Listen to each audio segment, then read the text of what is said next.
Hello loves, Emily Alice here with your spooky tarot reading. It's Halloween, so I'm dressed appropriately. Any excuse to wear my witch's hat and I shall take it. Anyway, let's have a little spooky tap into the other side and see what messages are there for us while the veil is thin and the souls of the departed are all around. Anyway, I've got some nice demon oracle cards here for us to look at. So let's start with one of those. If you're ready, hocus pocus, let's get it. What do we need to know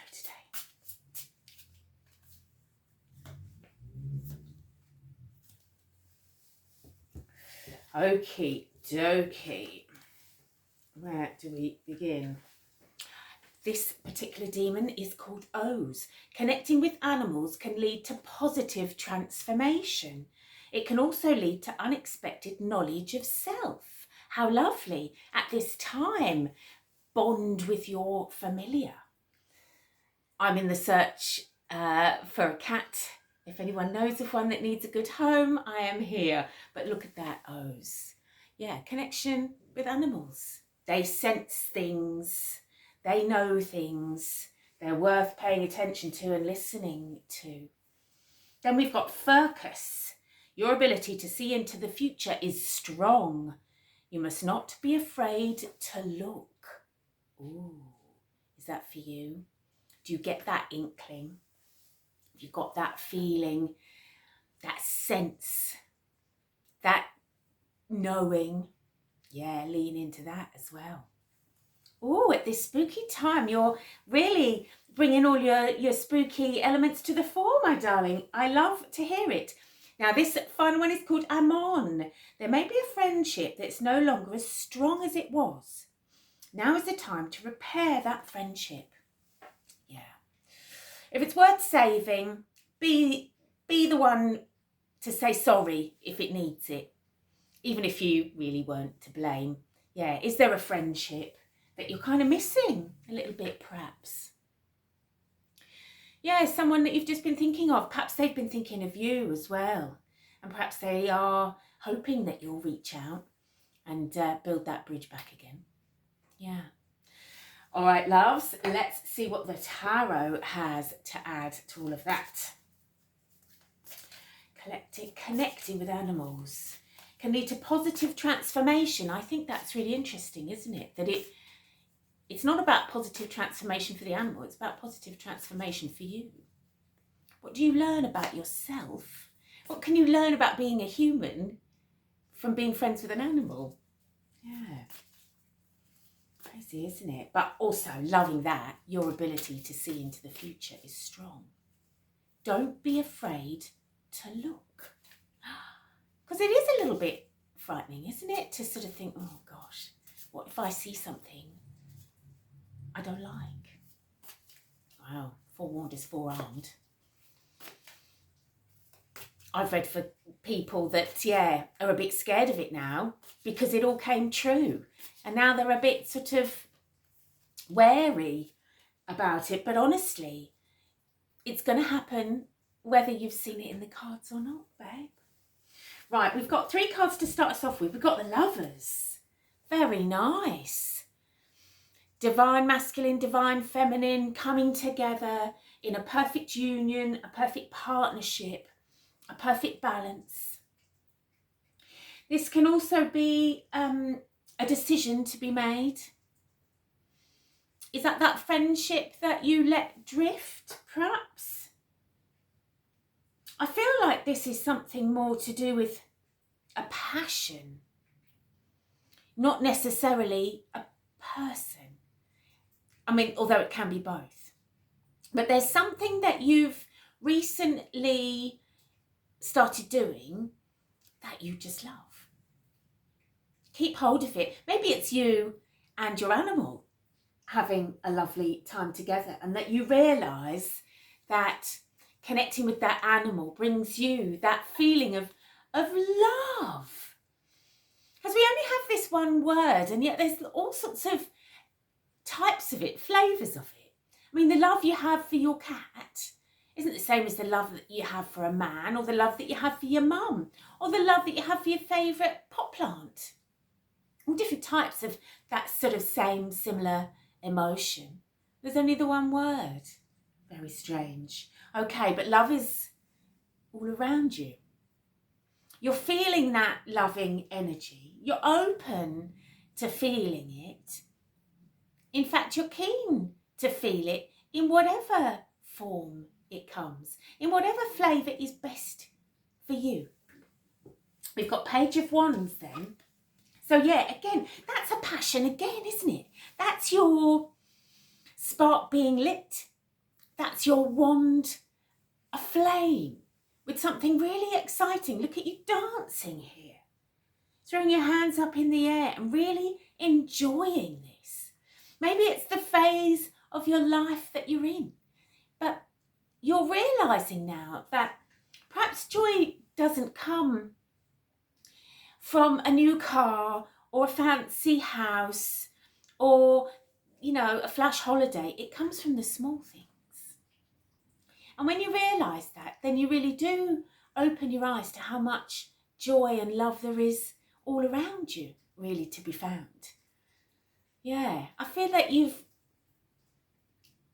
got that feeling in you. You've ignited that warmth in your own soul.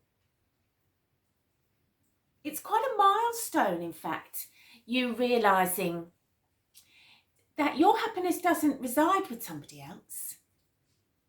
No, you're responsible for it, aren't you? Yeah, and you can find it within.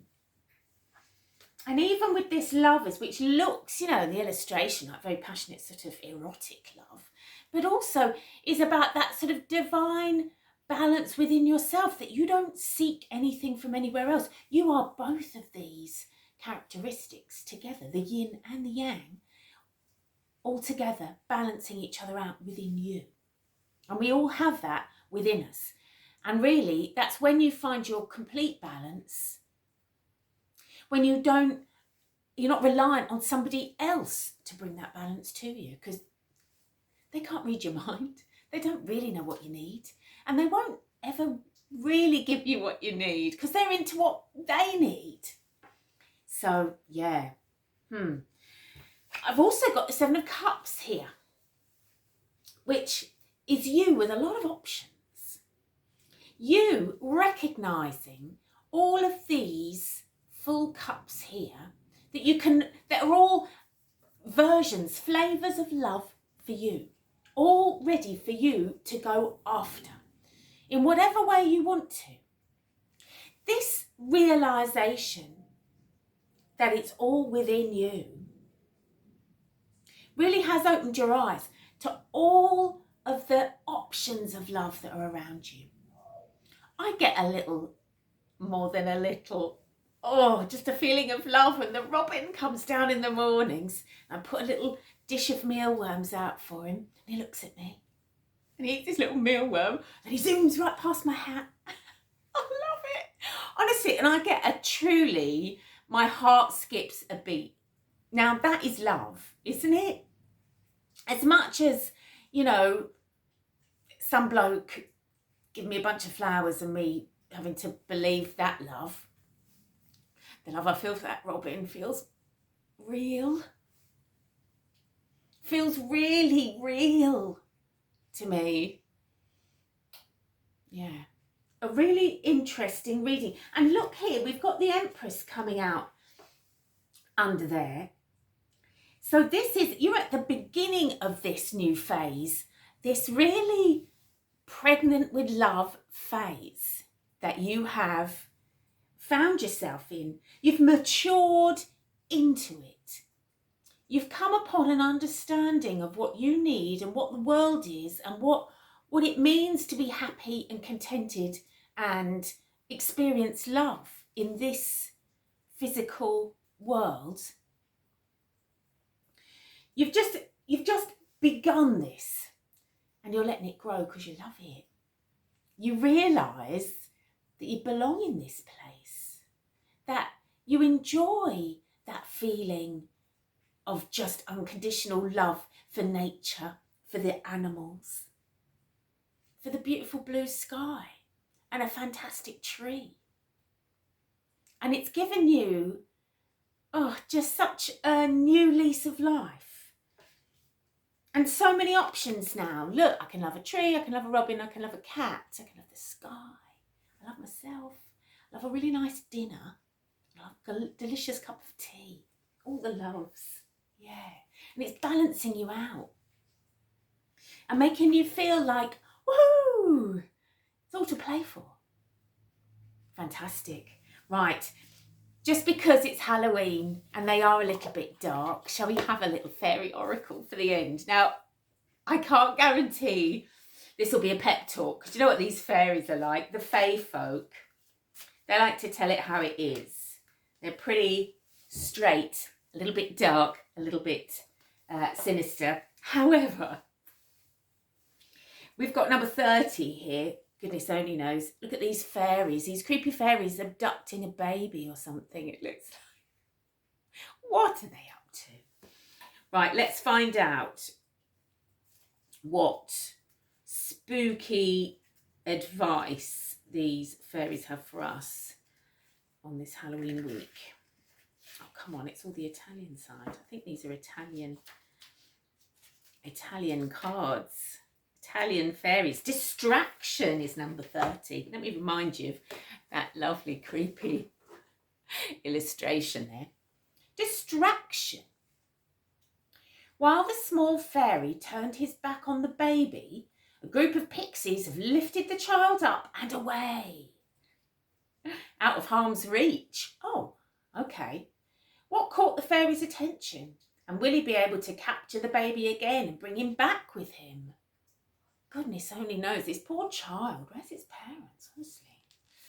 So the meaning of this is distractions are a part of life. They remind us to be mindful of our actions and what we are doing. Follow your true path or you'll be carried away. Make sure you limit the interruptions going on around you. Find your focus to achieve your goals. Wow. Yeah. There's a warning. Keep your eyes peeled lest fairies and pixies try to whisk you away. But there's something here for me about staying true to yourself, you know. Don't be distracted or disheartened by any negative talking, either from yourself or from anybody else.